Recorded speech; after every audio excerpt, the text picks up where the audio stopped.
গায়ে হলুদ শেষ, তবুও ভাঙল গায়ক ক্রিকেটারের বিয়ে। সব প্রস্তুতির পরও ৪ হাত এক হলো না।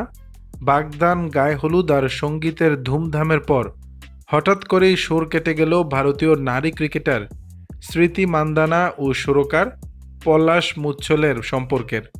৫ বছরের প্রেমের ইতি টেনে বিচ্ছেদ ঘোষণা করলেন এই তারকা জুটি।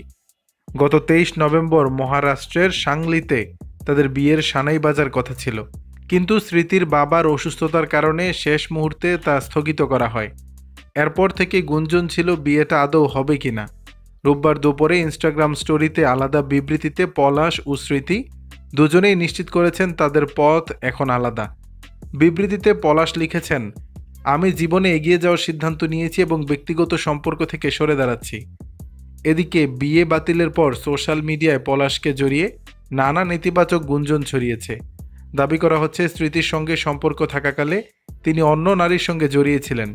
তবে এসব গুঞ্জন উড়িয়ে দিয়ে আইনি ব্যবস্থা নেওয়ার হুঁশিয়ারি দিয়েছেন পলাশ। তিনি বলেন, যারা মিথ্যা ও মানহানিকর তথ্য ছড়াচ্ছেন তাদের বিরুদ্ধে আমার টিম কঠোর আইনি ব্যবস্থা নেবে। দর্শক, বিষয়টি নিয়ে আপনাদের মতামত জানাবেন নিচের কমেন্ট বক্সে।